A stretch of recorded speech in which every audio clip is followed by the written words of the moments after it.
उसका भी धज्जी उड़ाने का काम किया। आप प्रधानमंत्री बनिएगा, वार्ड का चुनाव मुख्यमंत्री जी ने आप नहीं जीतने वाले हैं। खड़ा होकर देखिए, पिछले दरवाजा से थर्ड डिवीजन के विद्यार्थी है, जनादेश राजद को मिला था। आप थर्ड डिवीजन के विद्यार्थियों के मुख्यमंत्री बने हैं। हम निवेदन करेंगे कि राष्ट्र निर्माण करने वाले शिक्षकों को अपमानित मत कीजिए। इन्हें शिक्षक नेता समरेंद्र बहादुर सिंह ने कहा है कि नीतीश सरकार को जल्द से जल्द राजकर्मी दे देना चाहिए, क्योंकि जब आप परीक्षा की बात करते हैं, शिक्षक से आप परीक्षा लेते हैं बार बार, कई तरह के परीक्षा पास करके शिक्षक जब आते हैं, फिर भी उनसे आप बीपीएससी परीक्षा ले करके राजकर्मी देने की जो बात कर रहे हैं, इस पर अब जो शिक्षक संघ के नेता हैं और उनके द्वारा मैंने गुस्सा का इजहार किया गया और उन्हें साफ तौर से जो कहा, आप यहाँ सुनिए कि उन्होंने क्या कहा। उसका भी धज्जी उड़ाने का काम किया। आप प्रधानमंत्री बनिएगा, वार्ड का चुनाव मुख्यमंत्री जी ने आप नहीं जीतने वाले हैं। खड़ा होकर देखिए, पिछले दरवाजा से थर्ड डिवीजन के विद्यार्थी है, जनादेश राजद को मिला था। आप थर्ड डिवीजन के विद्यार्थियों के मुख्यमंत्री बने हैं। हम निवेदन करेंगे कि राष्ट्र निर्माण करने वाले शिक्षकों को अपमानित मत कीजिए। इन्हें तो उन्होंने यहाँ साफ तौर से कहा है कि जो नीतीश कुमार हैं खुद थर्ड डिवीजन है, यानी थर्ड डिवीजन कहने का तात्पर्य उनका यह था कि आम जनता के द्वारा जो जनादेश दिया गया वो 30 नंबर की पार्टी थी, फिर भी वे सरकार में हैं, सत्ता चला रहे हैं, मुख्यमंत्री हैं। तो जब वे मुख्यमंत्री थर्ड डिवीजन हो करके मुख्यमंत्री बने रह सकते हैं, तो फिर शिक्षकों को राजकर्मी का दर्जा क्यों नहीं दिया जा सकता है। शिक्षक 20 साल 17 साल से पढ़ा रहे हैं और उनके पास एक्सपीरियंस भी हो चुका है। आप स्वयं सोचिए, क्या जो शिक्षक की पढ़ाई लिखाई छूट चुकी है, क्या वो पुनः पढ़ लिख करके बीपीएससी पास कर पाएंगे। जहां पर अभी वर्तमान में जो बच्चे तैयारी कर रहे हैं, उनके साथ बैठा करके परीक्षा लेने का क्या उचित है। हाँ, परीक्षा लेनी चाहिए थी, लेकिन उनकी परीक्षा विभागीय होनी चाहिए थी और विभागीय परीक्षा के आधार पर उन लोगों का जो राजकर्मी का दर्जा की बात है वो देते, पूर्ण वेतनमान देते, और जो पूर्व से जॉब कर रहे हैं उस जॉब को भी कंटिन्यू किया जाता तो ज़्यादा बेहतर होता। बिहार की जनता ने वोट के जो परसेंटेज आए या वोट की जो सीटें आई, उस माध्यम से देखेंगे तो 1 नंबर की पार्टी राजद बनी, 2 नंबर की पार्टी भाजपा बनी और 3 नंबर की पार्टी जदयू बनी। फिर भी आज वे मुख्यमंत्री हैं इस प्रदेश के। तो जब वे 3 नंबर की पार्टी होकर के थर्ड डिवीजन होकर के जब मुख्यमंत्री बन सकते हैं, तो शिक्षक अगर 17 साल से 20 साल से पढ़ा रहे हैं, तो शिक्षक क्यों नहीं रह सकते हैं, क्यों वो राजकर्मी का दर्जा नहीं पा सकते हैं। और जब परीक्षा लेनी ही है तो विभागीय परीक्षा लेकर के उनका राजकर्मी का दर्जा या पूर्ण वेतनमान की जो बात होनी चाहिए थी वो करनी चाहिए थी। लेकिन इस तरीके का तानाशाही जो आदेश निकला है और अचानक से बीपीएससी की परीक्षा की बात आ गई है, गुणवत्तापूर्ण शिक्षा की बात आ रही है, तो क्या यह पैमाना है कि बीपीएससी से जो पास कर जाएंगे वही शिक्षक कहलाएंगे। इसलिए कई तरह की बातें हैं, कई तरह की उसमें चीज हैं।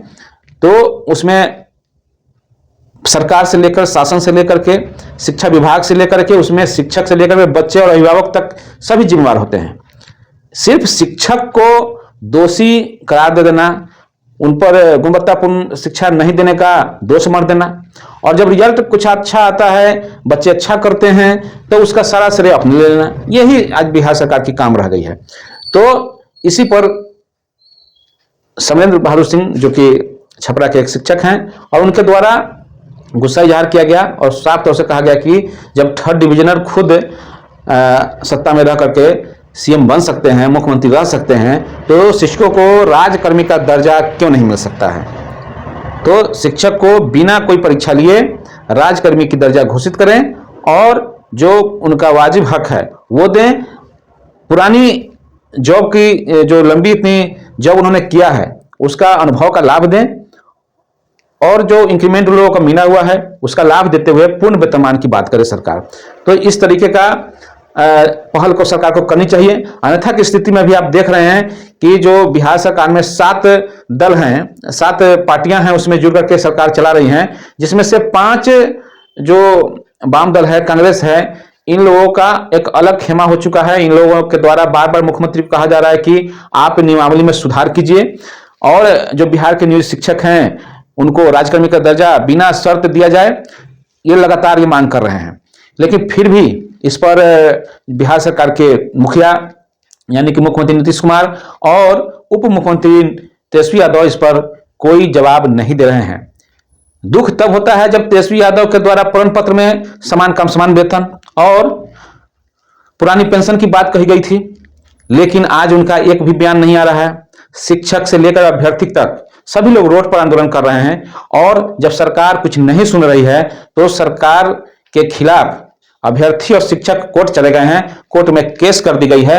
अब गर्मी के छुट्टी के बाद इस केस में सुनवाई होगी और क्या होगा आप समझ सकते हैं। स्टे लगना तो तत्काल बनता ही है, हो सकता है, ये कानूनी प्रक्रिया, इसमें ज्यादा टिप्पणी नहीं कर सकते हैं।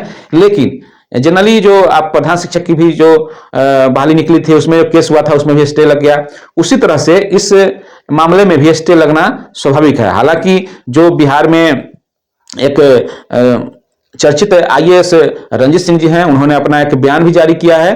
हालांकि उन्होंने व्यक्तिगत बयान बताया है, ऑफिशियल बयान उस चीज को नहीं बताया है, लेकिन उन्होंने कहा कि नहीं बहाली तो होगी ही, थोड़ी देर होगी लेकिन बहाली होगी। लेकिन वहीं पर जब अभ्यर्थी या जो शिक्षकों के वकील हैं उनका कहना है कि नहीं बहाली प्रक्रिया बिल्कुल ही रुक जाएगी, क्योंकि सरकार कि इस प्रक्रिया में, बहाली प्रक्रिया में बहुत सारा लूप होल छोड़ दिया गया है, कहीं ना कहीं मामला फंसेगा और ये बहाली नहीं होगी। फिलहाल देखने वाली बात होगी कि इसमें आगे क्या होती है। लेकिन आप लोगों से यही आग्रह है कि चैनल को अगर वीडियो पसंद आता है तो चैनल को लाइक शेयर और सब्सक्राइब करना ना भूलें और कमेंट के माध्यम से आप लोग फीडबैक जरूर दीजिए, क्योंकि कमेंट आपका कहीं ना कहीं हम लोगों को उत्साह भरता है काम करने के लिए कि आप लोगों को किससे संबंधित न्यूज चाहिए। तो आप लोगों के साथ जुड़े रहना अच्छा लगता है तो आप लोग कमेंट जरूर कीजिए। धन्यवाद। जय हिंद, जय भारत, जय शिक्षक।